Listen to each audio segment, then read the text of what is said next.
জীবন পরিবর্তনের গল্প শেষ সুযোগ। রাত তখন প্রায় 2টো। শহরের এক কোনায় ছোট্ট ভাড়া বাসার জানালার পাশে বসে আছে রায়হান। হাতে একটা পুরনো ডায়েরি, চোখে অদ্ভুত শূন্যতা। জীবনে সে অনেকবার হেরেছে, পরীক্ষায়, চাকরিতে, এমনকি নিজের কাছেও। রায়হান ছোটবেলা থেকেই স্বপ্ন বাঁচছিল।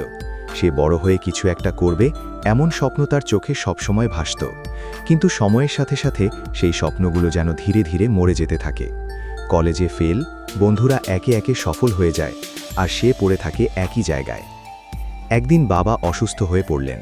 সংসারের দায়িত্ব এসে পড়ে তার কাঁধে, কিন্তু কাজ কোথাও তাকে নেয় না। সবাই বলে, তুমি পারবে না। এই কথাটাই যেন তাকে ভিতর থেকে ভেঙে দেয়। সেই রাতেই জানালার পাশে বসে ডায়েরির শেষ পাতায় লিখতে শুরু করল, আমি হেরে গেছি। হঠাৎ কলিং বেল বাজল।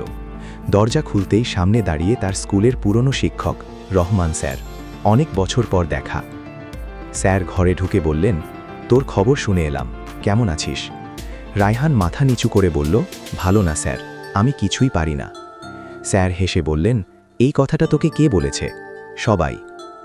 স্যার একটু চুপ করে থাকলেন, তারপর ধীরে বললেন, যখন তুই ছোট ছিলি তখনও তোরা সবাই বলতো তুই পারবি না, কিন্তু তুই প্রথম হয়েছিলি ক্লাসে, তখন কি তাদের কথা শুনেছিলি?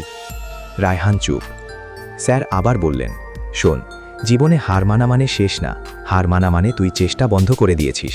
তুই যদি আবার শুরু করিস তাহলে তোর জীবন আবার বদলাবে।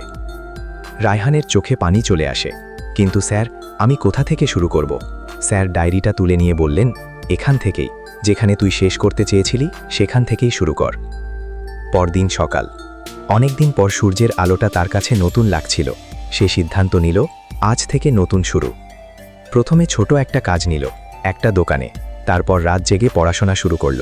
মোবাইল, সোশ্যাল মিডিয়া সবকিছু কমিয়ে দিল। দিন যায়, মাস যায়। একদিন সে আবার পরীক্ষায় বসল। এবার সে পাশ করল। তারপর ধীরে ধীরে নিজের একটা ছোট ব্যবসা শুরু করল। অনেক কষ্ট, অনেক ব্যর্থতা, কিন্তু এবার সে থামেনি। 2 বছর পর একই শহরে বড় একটা অফিসে বসে আছে রায়হান। তার নিজের কোম্পানি, সামনে তার বাবা, সুস্থ, হাসি মুখে। রায়হান জানালার দিকে তাকিয়ে মুচকি হেসে বলল, আমি পারি। ডায়েরির সেই পাতাটা এখনও তার কাছে আছে, যেখানে লেখা ছিল, আমি হেরে গেছি।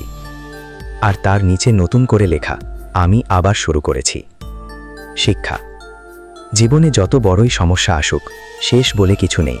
যতক্ষণ তুমি চেষ্টা চালিয়ে যাচ্ছ, ততক্ষণ তোমার গল্প শেষ হয়নি।